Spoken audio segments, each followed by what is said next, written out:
Hi, I'm Jeff Dial. Welcome to this edition of Footprints in American History. Now, today's edition is going to be a little bit more about understanding history. It's not going to be so much about a historical type video. It's more about understanding, so that when you look at the upcoming videos, it helps you have a little greater understanding of the story, but it also helps you enjoy history a little bit more. Now, the reason most of us don't enjoy history, or if we hear about it, we think of this class that we took in high school or college or whatever, and we get bored. And the reason for that is that we were taught wrong. We had a teacher, we had a professor, we had an instructor. Their job was to help you understand facts and dates. If you understood the facts, you understood the dates, you move on to the next level, you get your grade, hooray.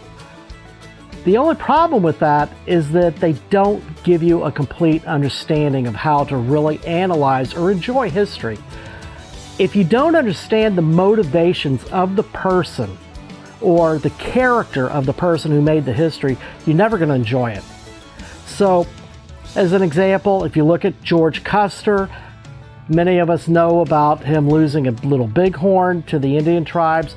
However, we're not going to understand that before that, he was a Civil War hero, he was very flamboyant, that he was a pain in the butt to his superior officers, that he made dim-witted decisions many times, yet he was also incredibly capable of just great self-discipline.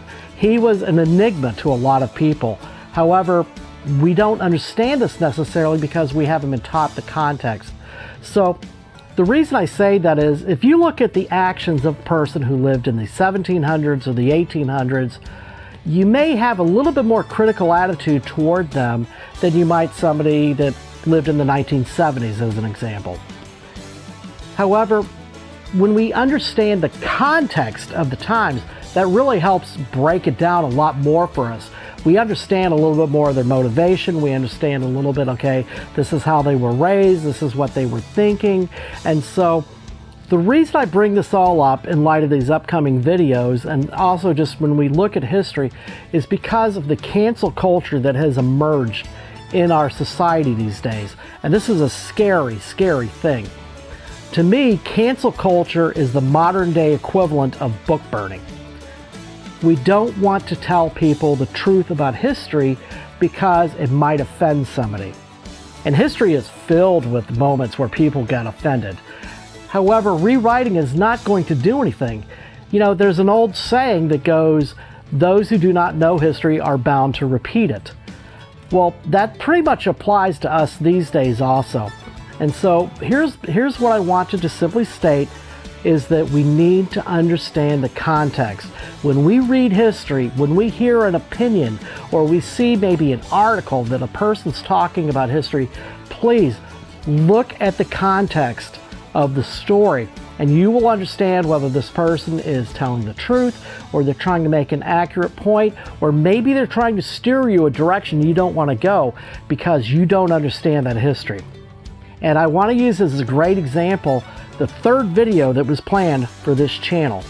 This was a story about a man who had been a slave for a former president.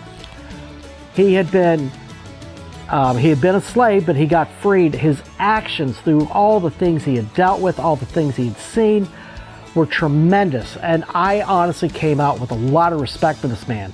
I wrote the story, I got the pictures, and the video was ready to go. However, just looking at a lot of the things that were making the news at the time I was planning to shoot that video, I put it on an indefinite hold. It's not necessarily canceled, however, it's on an indefinite hold because of the climate of today. Politicians love this stuff because it divides us. At least some of them do. We need to get past this because this is going to make life very dangerous for many people if we don't understand how history works, because it also applies to how people behave today. In the meantime, my name is Jeff Dial. I apologize for going too long. I want to thank you for your time and wish you fair winds and following seas. I hope you enjoy the upcoming videos as well as the previous one. Thanks so much. Have a great day.